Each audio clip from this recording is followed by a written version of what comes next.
Bom dia, Espírito Santo está de olho assim na bancada capixaba. Os deputados, os senadores estão sendo convidados para participar aqui do programa e analisar projetos importantes que mexem com a sua vida. A gente tem a reforma da Previdência, em seguida pode vir a reforma tributária que mexe com os impostos, tem a lei anticrime também apresentada pelo governo federal. Enfim, como é que os nossos representantes se posicionam em relação a tudo isso? Quem está aqui no estúdio do Bom Dia hoje é o deputado Sérgio Vidigal, do PDT.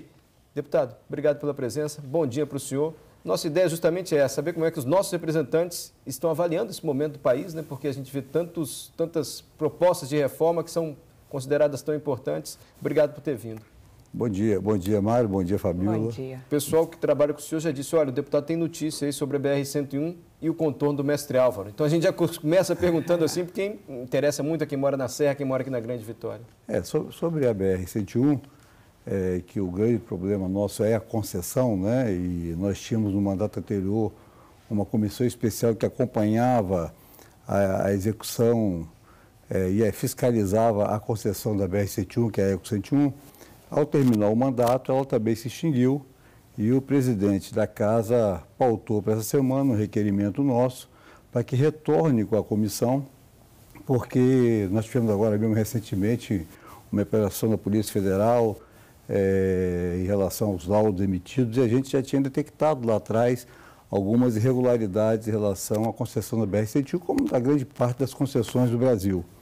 E esse é um assunto que na terça-feira creio que está sendo pautado e vai ser votado no plenário da casa. E sobre o contorno do Mestre Álvaro é um grande sonho nosso, né, dos capixabas, especificamente nós serranos, porque a BR-101 ela foi muito importante para a Serra há muitos anos atrás, quando veio o desenvolvimento. Hoje a BR-101 virou um problema de mobilidade urbana dentro da própria cidade. Para se ter uma ideia, a BR corta mais de 40 quilômetros da Serra. E por essa BR passa só de veículos, que é da cidade, quase 50 mil veículos por dia. Então nós temos um problema muito grave de acidente. O trecho mais violento de BR-101 no Brasil é o trecho da Serra. E depois de muita luta, o ministro da Infraestrutura, o ministro Tarcísio Freitas, no dia 30 de abril, agora próximo, vai dar a ordem de serviço do início da obra do contorno do Mestre Álvaro. Uma obra de aproximadamente 19 quilômetros de extensão, ela vai tirar totalmente o tráfego da BR-101 de dentro do município da Serra. Vai contornar, desculpe, mas a ordem de serviço significa o início da obra? Não. A ordem de serviço é o início da obra. É uma luta muito grande, Mário. No final desse mês começa então o contorno? Do Mestre Álvaro. Dia 30, a ordem de serviço vai ser dada no gabinete do ministro, lá em Brasília, às 17 horas. Né? E, consequentemente, no dia subsequente, se inicia a obra do contorno do Mestre Álvaro, porque ela teve um problema muito grave. Ela teve vários problemas. O primeiro problema da BR-101 foi que quem licitou foi o governo do Estado. Depois o governo do Estado entendeu por bem devolver a licitação ao DENIT. O DENIT, ao retomar a licitação e iniciar a obra, o Tribunal de Contas da União, ele definiu que precisava refazer o projeto, porque tinha uma parte da estrada que era em cima de solo mole e precisava refazer, porque o impacto era muito grande e a proposta era aterrar com o Repsol, que teria muito impacto ambiental à região. Então, importante que agora vai, né? Agora a obra, se Deus quiser. Vamos ver se começa e termina também. Não, ela vai terminar porque ela é sobre RDC, o novo sistema de licitação. Vai começar e terminar no prazo. Que a obrigação é exatamente começar e terminar sem ter nenhum tipo de acréscimo, nenhum tipo de aditivo durante a obra. Deputado, tem pergunta que chegou aqui do Balbino, de Afonso Cláudio, sobre educação. Ele quer saber o que o senhor pretende fazer em relação ao financiamento público do ensino superior, em especial ao ensino à distância. Olha bem, o ensino à distância ele é uma realidade. A gente tem um certo debate em relação a alguns cursos, né? Eu diria que alguns cursos mais da área biomédicas, eles são um pouco mais complexos de fazer à distância, né?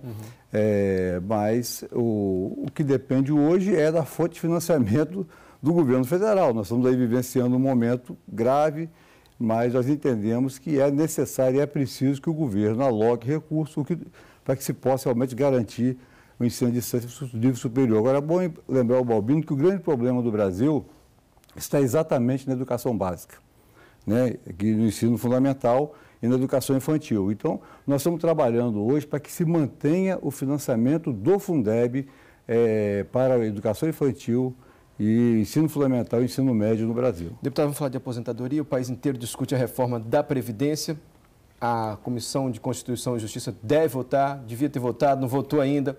O senhor acha que está demorando? Como é que o senhor avalia a reforma? Tem que passar logo, não tem que passar, enfim?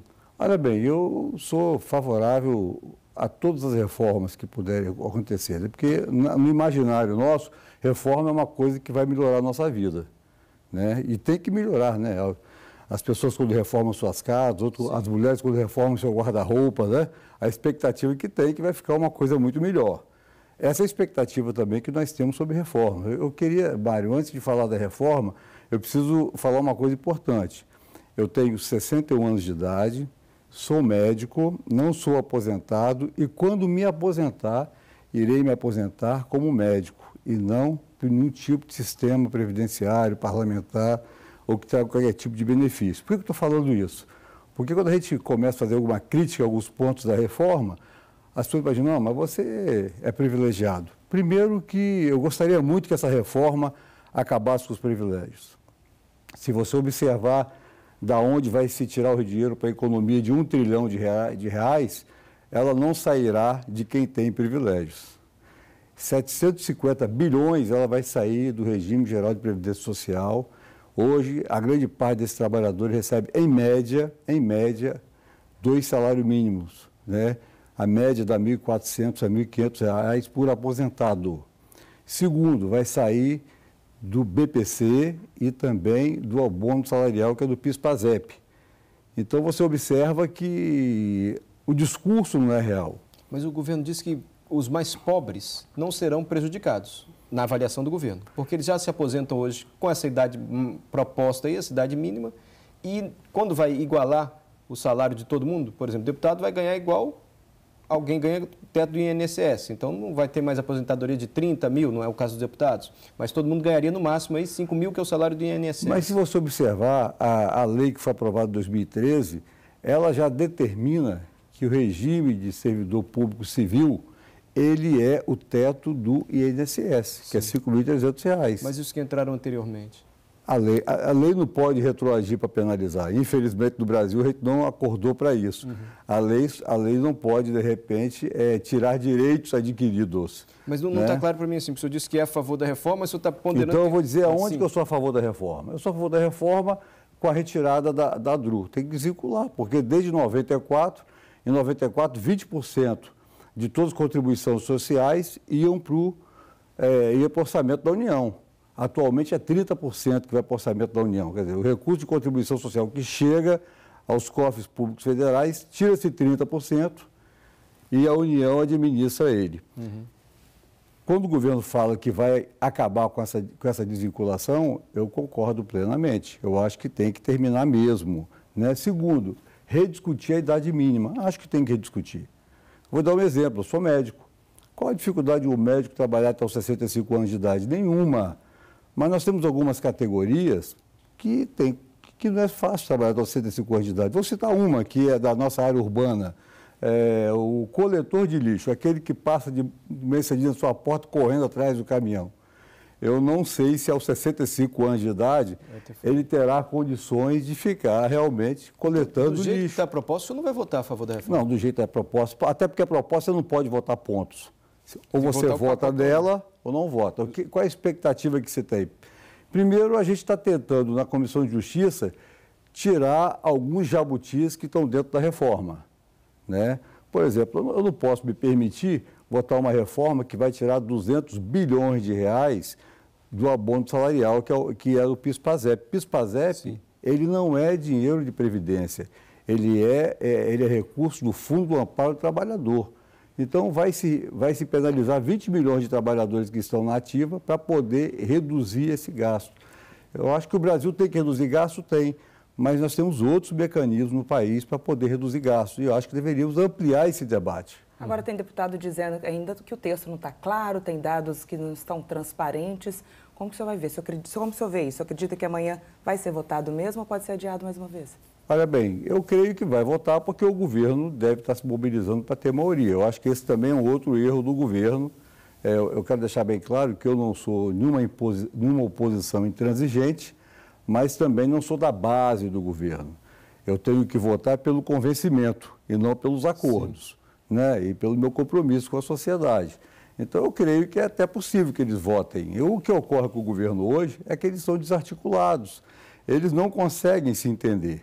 Você pega o partido, não é nem da base, o partido do governo, o PSL, eles não conseguem se entender. Sabe por quê? Porque o grande problema do Brasil, quem quebrou o Brasil, a Previdência, foi as corporações. Elas quebraram as previdências brasileiras. E as corporações estão lá dentro. Sim. Deputado, o senhor disse então que a reforma como está não acaba com os privilégios, né? Para a gente encerrando, qual seria a proposta então para a gente ter uma reforma justa e acabar com os privilégios? Deixa eu só acrescentar então, Pois falando não. em privilégios, o comentário aqui do Edson Portes. Ele disse que é preciso fazer uma reforma primeiro no salário dos deputados e acabar com os privilégios. Tem brasileiro que não consegue comprar nem medicamento. Eu acho que os privilégios estão exatamente aí. Está no legislativo brasileiro, está no judiciário brasileiro, está na administração pública, está nas estatais. Nós temos muitos privilégios que não têm nada a ver com previdência. São privilégios que eles têm que ser retirados. Agora, para isso, é preciso de alguém que tenha realmente peito de resolver esse problema. Por exemplo, nós temos outros privilégios também. Eu acho, por exemplo, a questão de a gente impor novos impostos sobre grandes fortunas. Não sei se vocês sabem, mas todas as empresas multinacionais, o seu lucro não incide imposto de renda, porque o seu lucro vai para o exterior, então ele não paga imposto de renda. Então, eu acho que nós temos muitos privilégios do Brasil, como também temos um Estado muito grande. Vamos fazer uma reforma administrativa nesse país? Deputado, é só para dizer que a gente agradece. O nosso tempo está encerrando. Tá. O deputado Sérgio Vidigal, do PDT, aqui no Bom Dia. Há mais de 30 anos, o senhor nunca mudou de partido, sempre no PDT. Obrigado por ter vindo aqui, viu? Muito obrigado, é um prazer muito grande. Obrigada. E fica aí a notícia, então, até o final desse mês começa, de fato, a obra do contorno do mestre Álvaro. Você viu o posicionamento aqui do deputado em relação à reforma da Previdência.